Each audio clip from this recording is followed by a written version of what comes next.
ધર્મને લઈ શાળામાં પ્રવૃત્તિ નહીં કરાવવા બાબતે કરવામાં આવેલ પરિપત્ર મુદ્દે જિલ્લામાં ચર્ચાએ જોર પકડ્યું છે।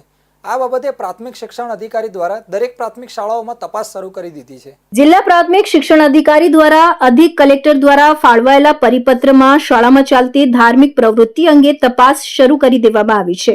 અગાઉ આ બાબતે ડોલવણ તાલુકાના હરિપુરા ગામે શાળામાં આવેલા ઈસાઈ સમુદાયના પ્રાર્થના ઘર બાબતે ફરિયાદ ઉઠી હતી, જે બાબતે તપાસ કરતા શાળામાં પહેલા પ્રાર્થના ઘરનું નિર્માણ થયું હોવાનું તપાસમાં બહાર આવ્યું હોવાનું શિક્ષણ અધિકારીએ જણાવ્યું હતું। જ્યારે કેટલીક શાળામાં કરાવવામાં આવતી પ્રાર્થના બાબતે ધોરણ 2 ના શિક્ષક આવૃત્તિમાં પ્રાર્થના હોવાનું તપાસમાં બહાર આવ્યું।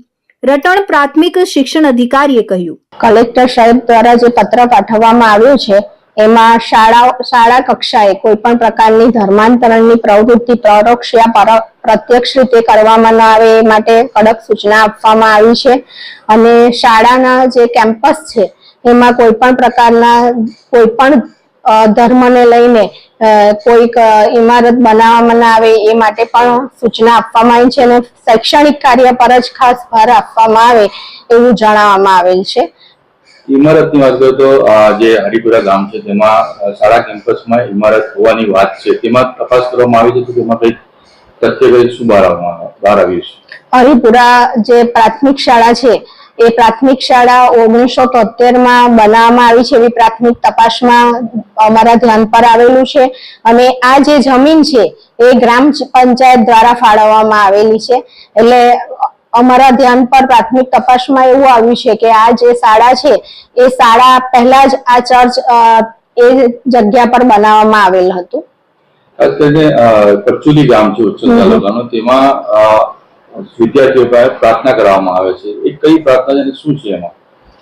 પરચુલી શાળામાં પણ પ્રાથમિક તપાસમાં જે ધોરણ 2 નું ટીચર્સ એડિશન છે એની જે પ્રેયર છે એ પ્રેયર કરવામાં આવે છે અને એ પ્રેયર જે કરવામાં આવે છે એના વિશે કોઈ અલગ કોઈ ધર્મને લગતી પ્રાર્થના નથી કરવામાં આવી એવું ધ્યાન પર આવેલું છે।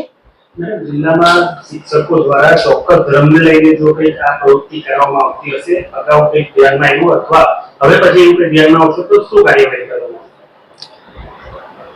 તમામ કલેક્ટર સરે જ્યારે આ પત્ર કર્યો ત્યારબાદ અમે તમામ શાળાના આચાર્ય અને મુખ્ય શિક્ષકશ્રીઓને કોઈ પણ ધર્મને અનુલક્ષીને પ્રત્યક્ષ યા પરોક્ષ રીતે કોઈ કામ કરવામાં ન આવે એ માટે કડક સૂચનાઓ આપવામાં આવેલી છે। અને જો કોઈક શિક્ષક અથવા આચાર્ય દ્વારા આવી પ્રવૃત્તિમાં ભાગ લેવામાં આવશે તો એની સામે કડકમાં કડક કાર્યવાહી કરવામાં આવશે।